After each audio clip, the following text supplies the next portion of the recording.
Surat pemakzulan Wakil Presiden Gibran Rakabuming Rakaresmi diterima DPR dan ini bisa jadi babak baru dalam politik Indonesia. 4 Jenderal Purnawirawan TNI, termasuk Fahrul Razi dan Tiasno Soedarto, mendesak DPR dan MPR untuk segera memproses pemakzulan lewat surat tertanggal 26 Mei 2025. Surat ini sudah beredar luas di kalangan wartawan dan bikin heboh publik karena menyangkut posisi tertinggi kedua di negeri ini. DPR menyatakan hal ini jadi wewenang pimpinan, tapi tekanan dari para purnawirawan jelas bukan sinyal biasa. Apakah ini bentuk kontrol demokrasi yang sehat atau justru manuver politik yang berbahaya? Dilakukan atau diucapkan, dinyatakan oleh ratusan purnawirawan TNI. Ya. Dan bukan hanya TNI aja kan, ada dari kepolisian, ada dari Laksamana gitu ya, maksudnya TNI-nya bermacam-macam gitu. Dan jumlahnya 300 dan tokoh-tokohnya sangat lumayan, mantan Wapres seperti Jenderal Tri Sutrisno gitu ya. Mantan Panglima juga itu. Mantan Panglima beliau, terus ada Fahrul Razi gitu kan. Jadi tokoh-tokoh yang orang, loh kenapa ini kok TNI sampai bersuara keras?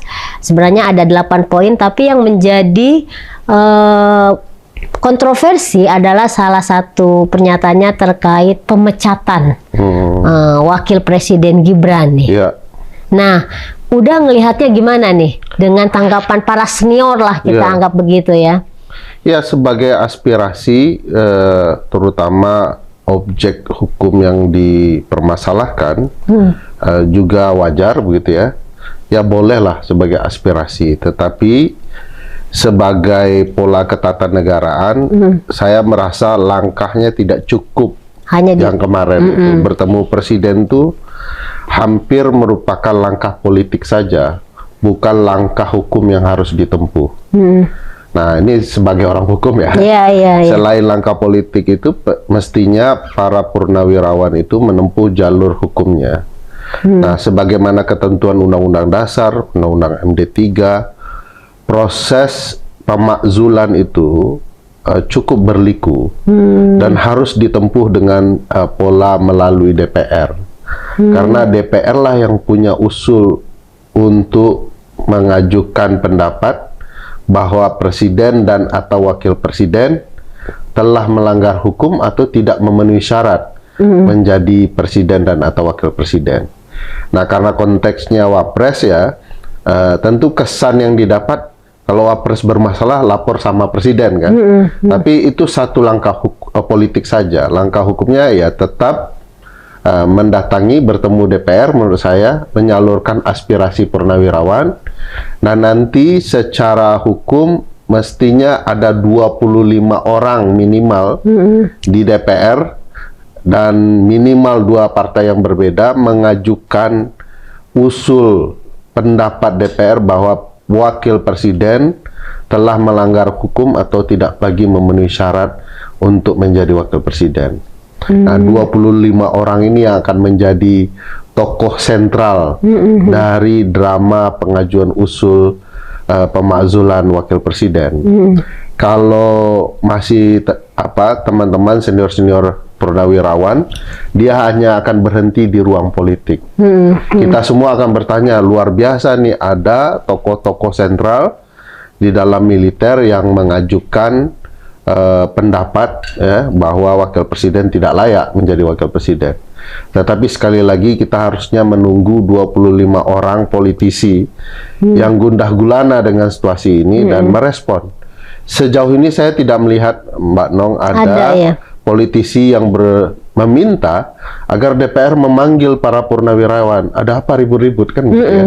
Nah, dari sana bisa diketahui apakah patut politisi kemudian mengajukan usul pendapat bahwa wakil presiden telah melanggar hukum atau tidak memenuhi syarat menjadi wakil presiden. Sejauh ini saya belum lihat.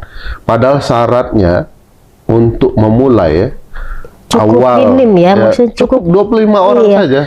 Kayaknya mudah banget gitu ya. Dari berapa ratus anggota DPR, maksudnya cuma 25 nggak ada gitu ya. Jadi kalau konsep sistem presidensial itu kan sebenarnya fixed term in office. Jadi masa jabatan presiden dan wakil presiden itu tetap 5 tahun sekali kalau kita. Tapi bukan berarti mereka tidak bisa di impeach ya, digugat untuk dimakzulkan, diberhentikan, di remove from the office begitu ya, istilahnya. Nah, syaratnya itu untuk memulai mudah, tapi prosesnya cukup rumit.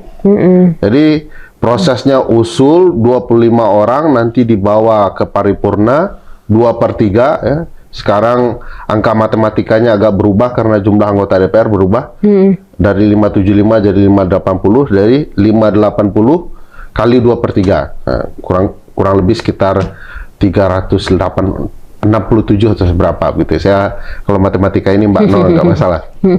Itu angka yang sudah rumit gitu ya untuk diajukan. Oposisi saja kalau kompak itu 110 kursi. Ya. Jadi masih membutuhkan banyak peran dari partai politik.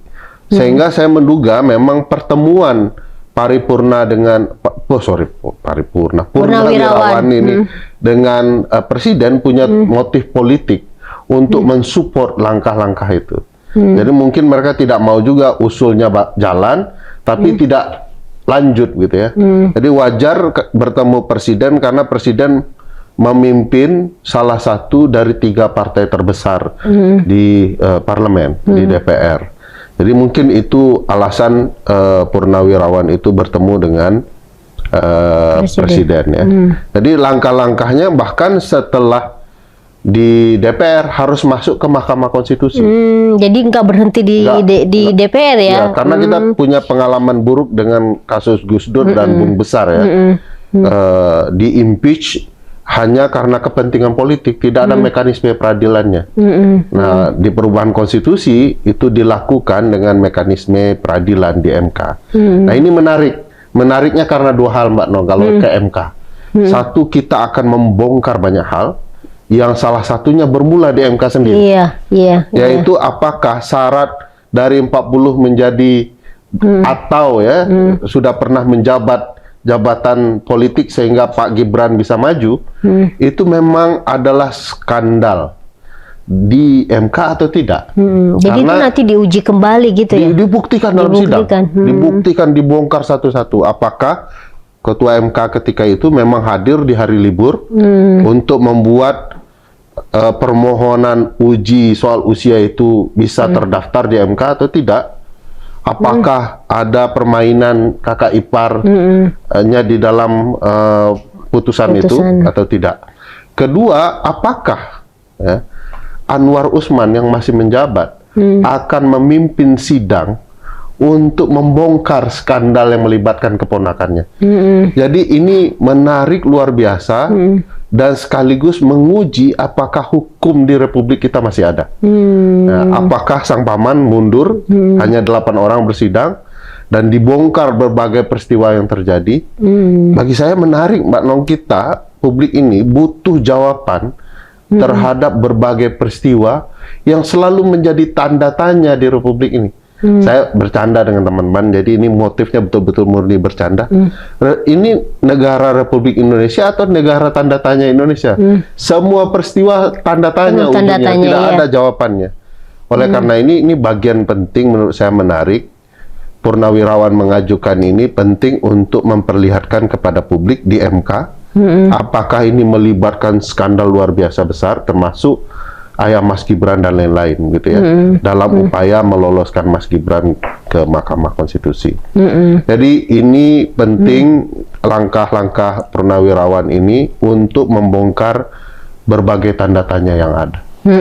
Artinya sebenarnya kalau tadi disampaikan oleh Uda Ferry, prosesnya ini kalaupun misalnya ditindaklanjuti istilahnya ya, dari pernyataan atau tuntutan para purnawirawan ini disambut misalnya oleh DPR dengan diusulkan oleh 25 dulu itu dengan 2 partai yang berbeda, itu tetap aja prosesnya itu akan panjang ya sampai ke MK ya. Sampai ke MK panjang, tetapi bagi saya penting.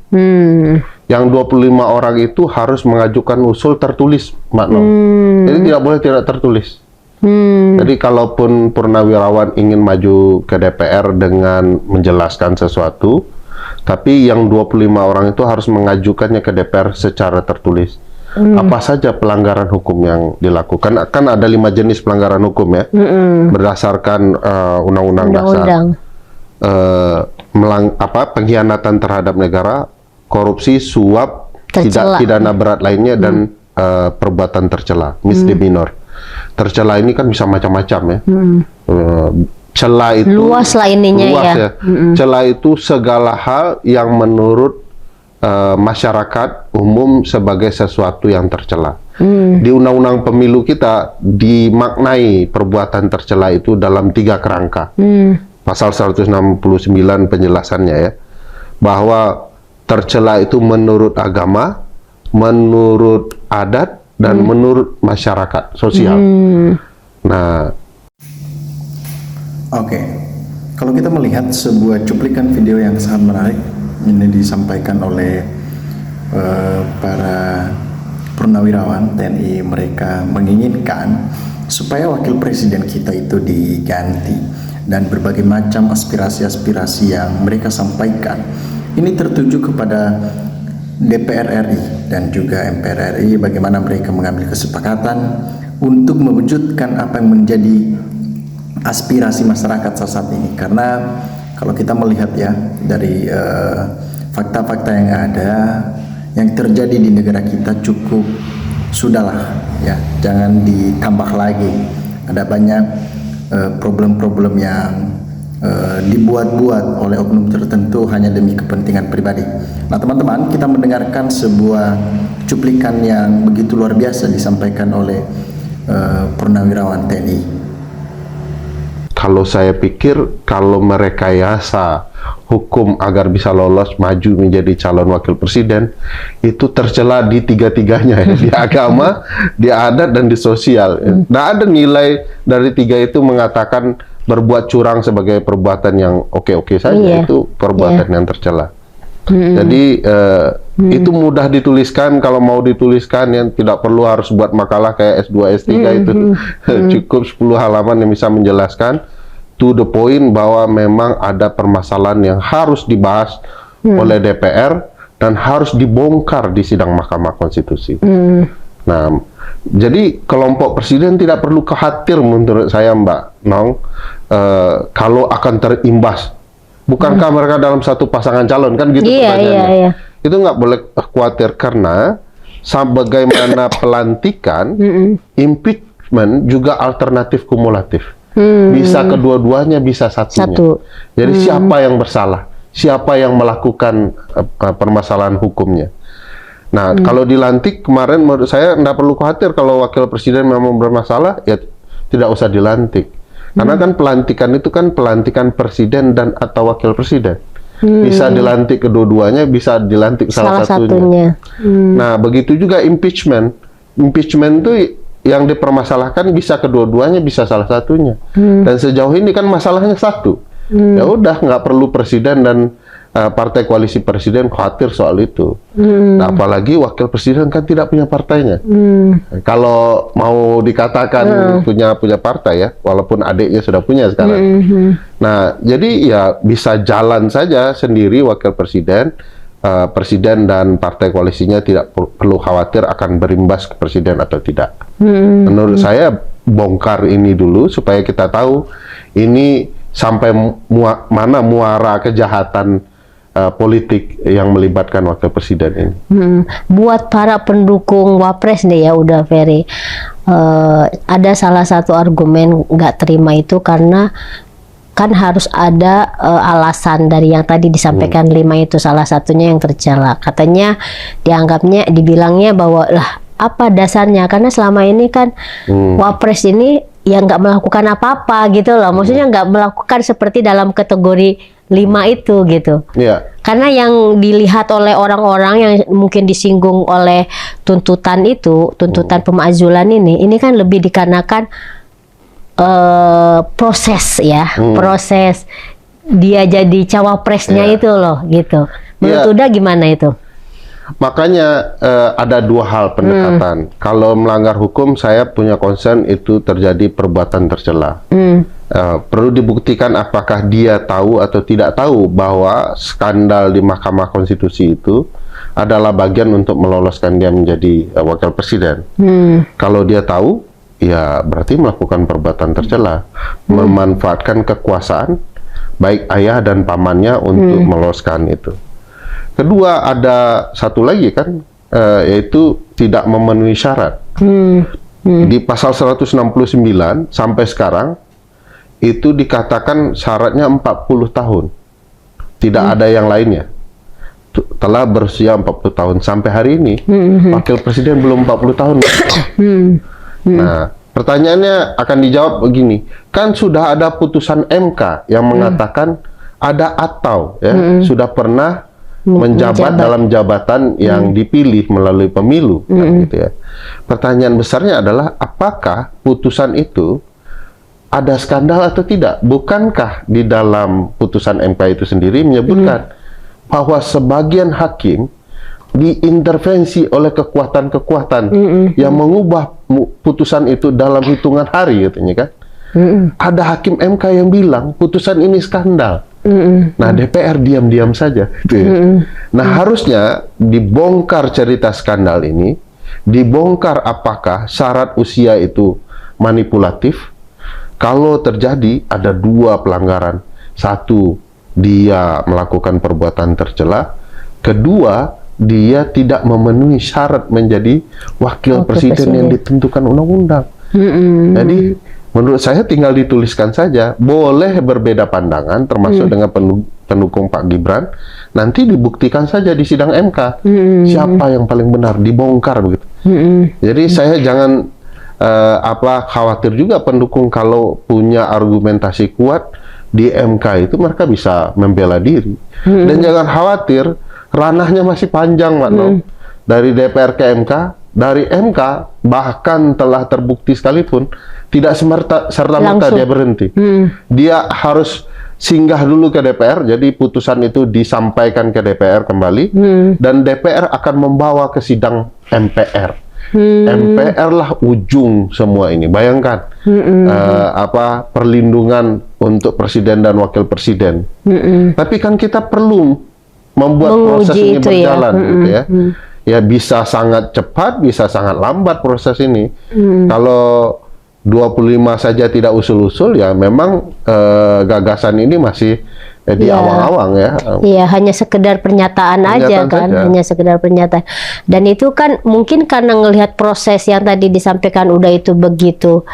Kalau buat kalangan awam itu mungkin rumit banget gitu ya. Meskipun tadi dibilang aja sebenarnya membutuhkan 25 orang itu gimana sih di sekitar masa dari 500 lebih, nggak ada yang cuma 25 orang.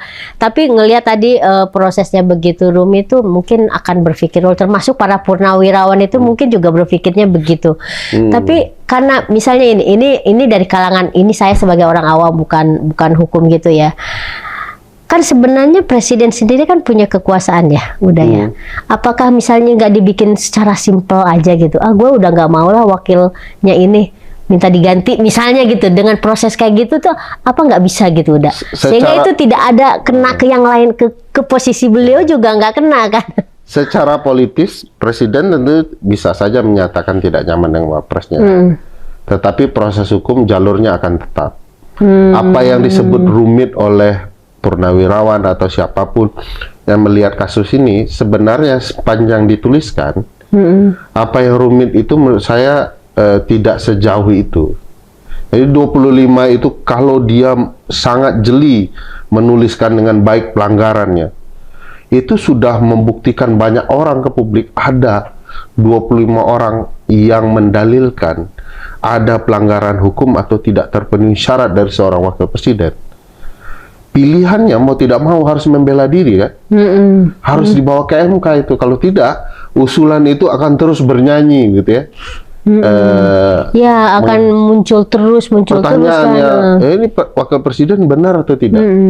Nah, kalau itu tidak diproses di Mahkamah Konstitusi, yang rugi adalah Pak Gibran sendiri. Nah, oleh karena itu mulailah dari hal yang paling sederhana.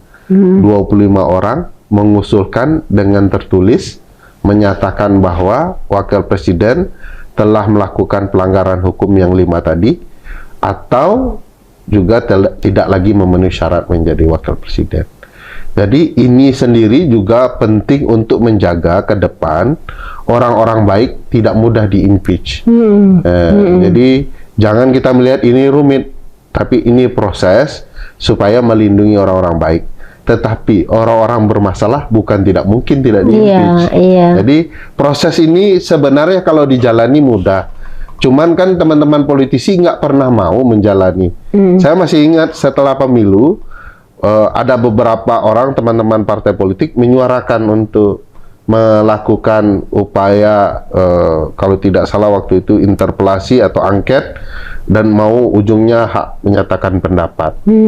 Tapi nggak jadi-jadi 25 orang ini karena kekuatan masih sangat luar biasa waktu itu ya. Kegelapan masih ada di singnya sana. Jadi agak berat waktu itu mengumpulkan tanda tangan, saya dengar-dengar begitu. Nah, kalau sekarang mestinya 25 itu bukan permasalahan yang terlalu rumit melihat situasi politik yang menurut saya perlu kejelasan-kejelasannya. Ya, apalagi anggap aja pernyataan 300 ini sebagai kekuatan yang di luar, misalnya ada juga kan masyarakat sipil yang sebelum-sebelumnya juga udah bersuara ya ya. Jadi artinya kekuatan untuk mempertanyakan kembali atau mempersoalkan kembali soal status Wapres ini ada yang menarik tuh Mbak Nok setelah